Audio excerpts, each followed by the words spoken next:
And the last part of the video I want to talk about, right? I share that I'm going to tell you a method that was able to transport me back to my childhood and heal the pain there to recreate my adulthood experience.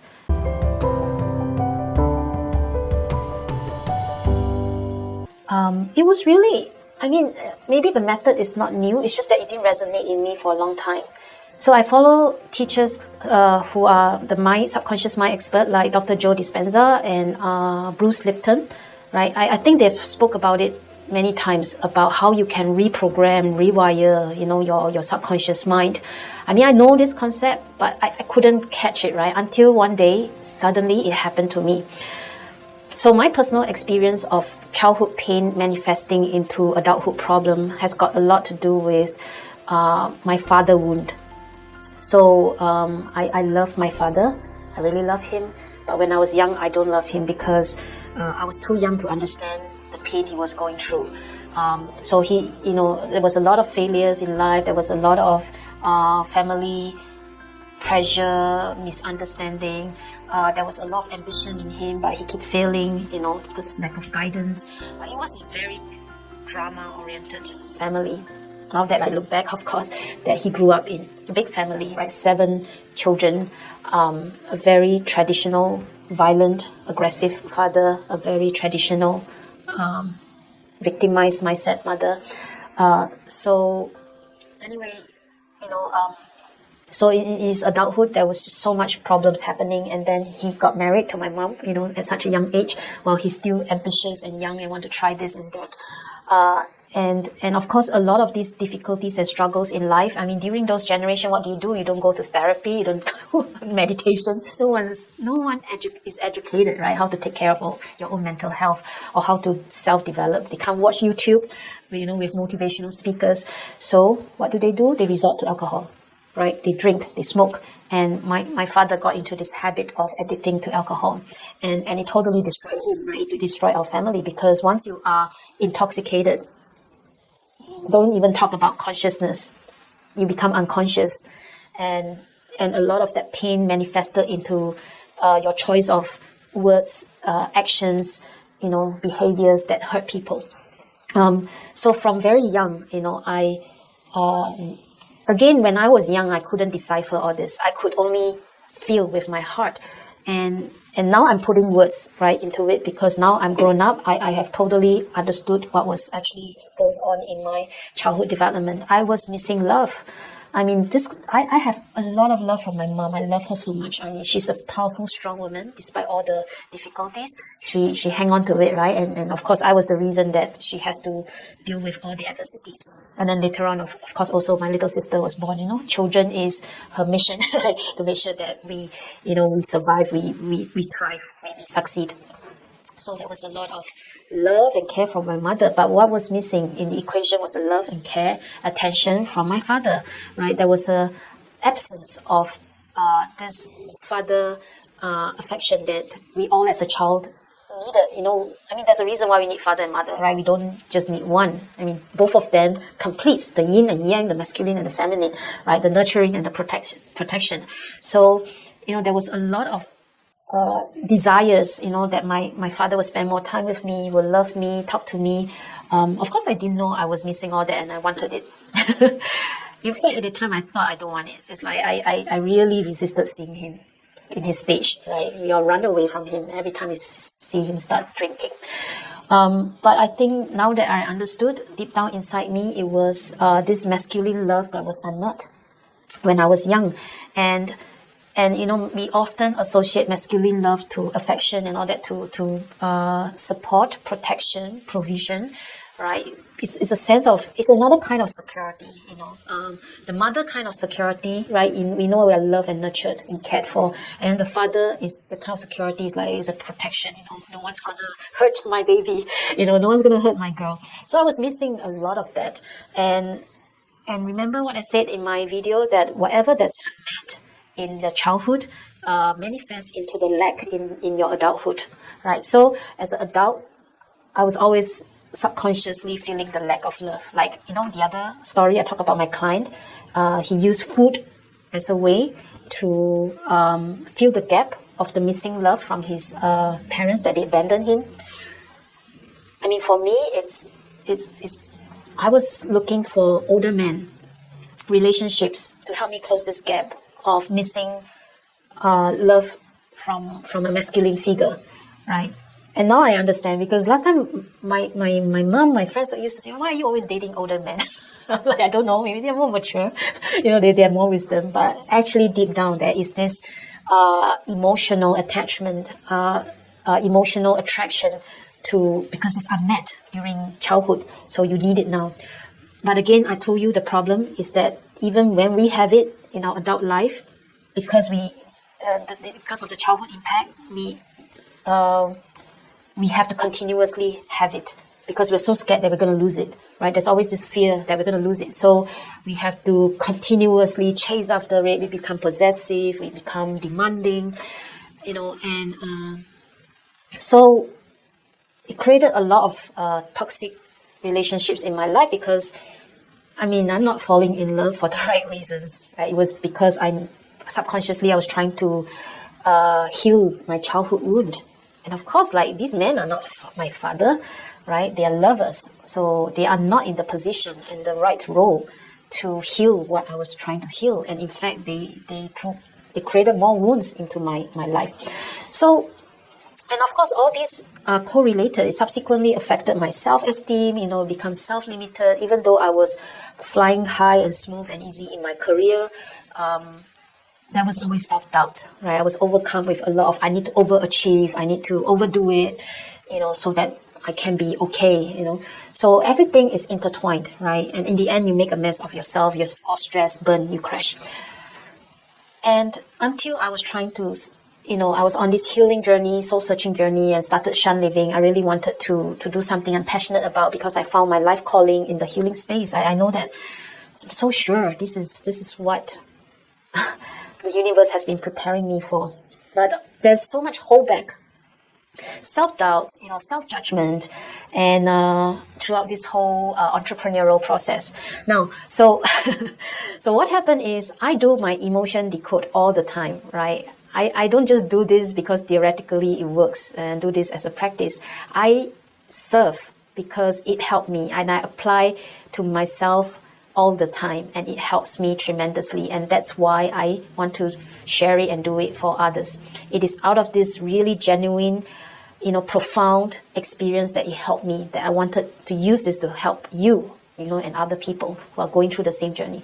So I keep doing emotion decode. But I know there's one thing that, was really deep, that in order to release it, I really need to travel back and do something about it. So, and one day it just dawned on me, the reason why I couldn't release totally is because I'm still hanging on to the 3 to 5 memories that I have in my mind of my father in unhappy situations.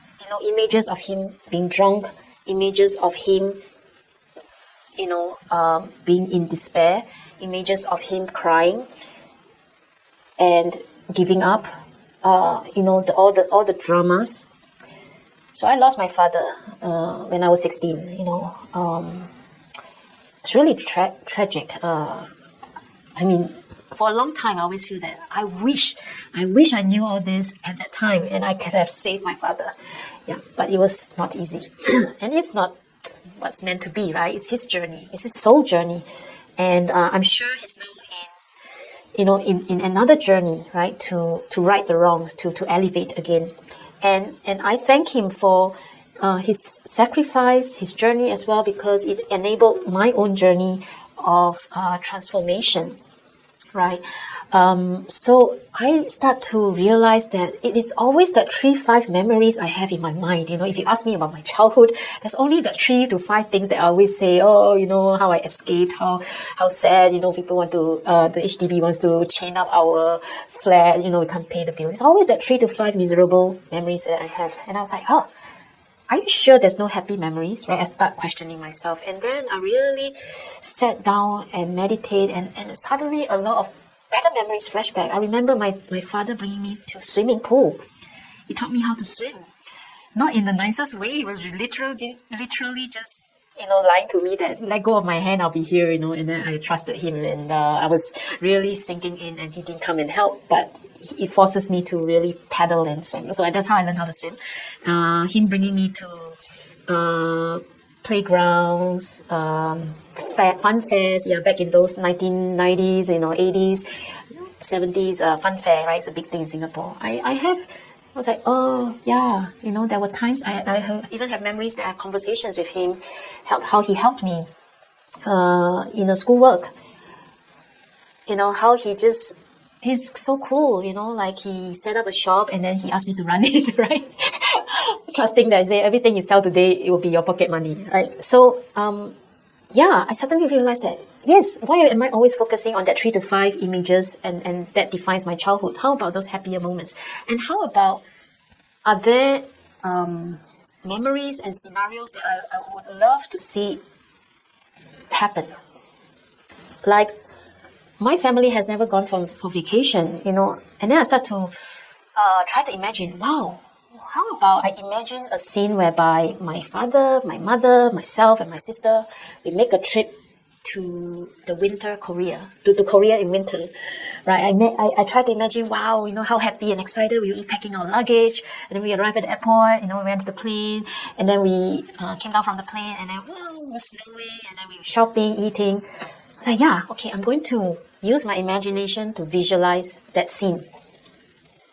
And in that trip, what happened? In that trip, I had a great time with my father. We were playing snow together. And then I saw my father cuddling my mom, kissing her on her cheek. And then I saw my father playing with my sister, carrying her, having fun with her, my sister laughing, and we were all rolling on the floor. So I created this scene. Okay, I created this scene, and I did a meditation to travel back in time and to put this scene into my childhood memory. Okay, and I was really liberated. Of course, to do this, a lot of preparation work needs to do. Your conscious level must be higher, right? You must be already a meditation practitioner. You know what trapped emotions you're trying to release, what kind of emotional baggage you're trying to release, right? You're trying to identify, and you have to set an intention. Why are you doing this? Not out of fun or, miracle. I wanted to do this because out of love. I feel that, I love my father, I love my mom, I love my family, I love my life, and I should put in more beautiful images in it. And of course, I know I have a bigger intention that I know a lot of my success is being limited now because some of these limited memories, negative memories are holding me back. So I did that. All right. So if you want to try this, you have to set all these things right. Yeah. Today I'm only sharing with you a snapshot of this technique, but you need a very elaborated journey, to get there. But it works. Okay. So I created this brand new visualization and scene of what I hope my family will look like. How we are going to spend a happy time in Korea vacationing, and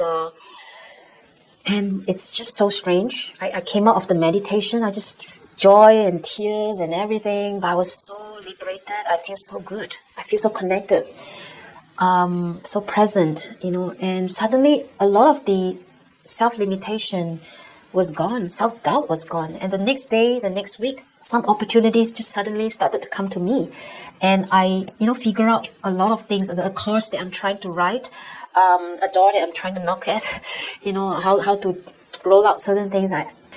So this is a fantastic way of fixing or healing your childhood pain to fix your adulthood problem by going back in time to release, rewire, reframe, right? Create a brand new narrative. It is possible. It's not easy. It's a journey. It requires a lot of your patience, your consistency, the right effort, your faith. Okay?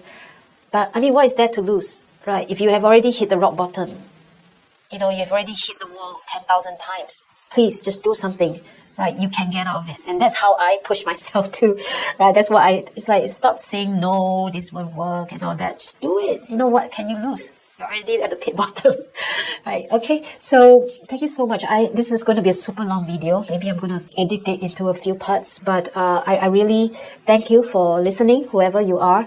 If you like, if any point inspired you, do click a like. It means so much to me. Subscribe, it means so much to me, and it means even more to me if you leave down a comment. The thing about YouTube video is that I don't know who I'm talking to, and I don't know if my message makes sense or not. So your comments really mean a lot, and it encouraged me and inspired me to continue to push myself out of the comfort zone and stare at this screen to talk to an invisible audience. And a lot of your messages also gives me inspiration and direction, because as an emotional healer and coach, I often think about how I can bring my message across and create impact on a more scalable level beyond just the one-on-one therapy. So I'm always in the midst of creating classes, weekly classes, master classes, courses, programs to bring this to more people. Right, that I can really have time to stand in front of you to share. Therapy is very different, right? It's about fixing the problem, but I feel behind that is education, and there's so much. My journey has encompassed so much learnings. I've tested, trial and error, tried this, tried that, and I feel that I want to share with you, so that you can pick and choose, and also create your own journey of emotional resilience, building that resilience, activating your consciousness, and recreating a happier life experience. All right, so till the next video, take care of yourself, and I'll see you again. Bye.